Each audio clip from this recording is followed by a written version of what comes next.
So in this movie, I'm going to show you how retinal ganglion cells generate the center surround organization of their receptive fields.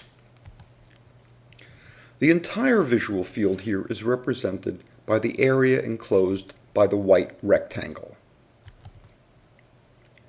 And each retinal ganglion cell sees, that is, it responds to, a small circular spot of light that occurs somewhere in its visual field. There it is.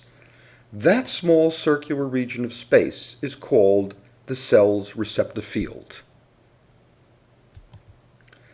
The circular receptive fields of ganglion cells have a center and a surround that act antagonistically. That is, each cancels the effect of the other. And there are two types of retinal ganglion cells.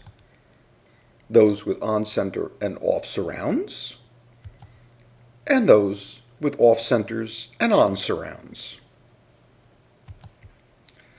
In this example, the cell fires when a light is flashed in the center of its receptive field, thereby generating an on response, while light confined to the surrounding annulus only evokes a response when the light goes off.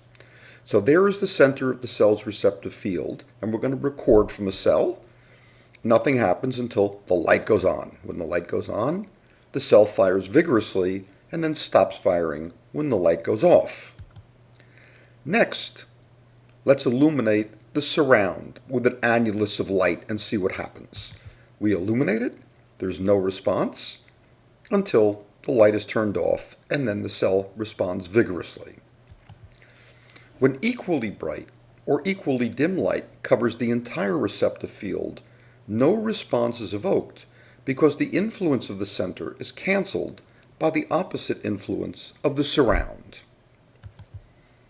There's equally bright light, no response. Equally dim light, no response. Retinal ganglion cells therefore code for contrast, and contrast is the difference in the brightness of light in the center compared to the brightness in the surround. Now let's see how the center and surrounds are generated by the circuitry in the retina. This slide shows the organization of the photoreceptors and the cells they make synaptic connections with. Notice that the blue photoreceptors shown in the center make direct synaptic connections with the bipolar cell below them. The bipolar cell in turn makes a synaptic connection with the ganglion cell. So the blue photoreceptors, encircled by the dashed yellow line, form the center of the ganglion cell's receptive field. In contrast, the red photoreceptors that surround the blue photoreceptors form the surround of the ganglion cell's receptive field. Notice that the red photoreceptors in the surround make synaptic connections with horizontal cells. The horizontal cell in turn makes synaptic connection with the bipolar cell.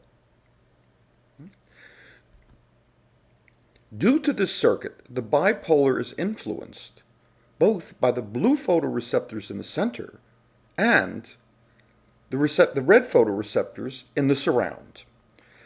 Now let's follow this through. First, we shine a spot of light that only covers the center of the cell's receptive field. The light will hyperpolarize the blue photoreceptors, and they in turn will influence the bipolar cell, and the bipolar in turn will influence the ganglion cell, hence the response to the center. Next, we shine a light that only influences the red photoreceptors in the surround. These photoreceptors hyperpolarize, which influences the horizontal cell. The horizontal cell, in turn, makes a synaptic connection with the bipolar cell, thereby influencing the bipolar. The bipolar then influences the ganglion cell, causing the response of light in the surround. So this is the circuitry that generates the center-surround organization of receptive fields, where the centers and surrounds act antagonistically. A key feature, which was not shown so far, is that the effect of the synapse between the photoreceptors in the receptive field center and the bipolar cell opposes the synapse between the horizontal cell and the same bipolar. In other words, if the synapse between the blue photoreceptors and the center causes a depolarization or excitation, the synapse the horizontal cell makes with the bipolar will cause a hyperpolarization or inhibition. The two synapses will antagonize or oppose each other. That is why the effect of light in the surround subtracts from the effect of light in the center.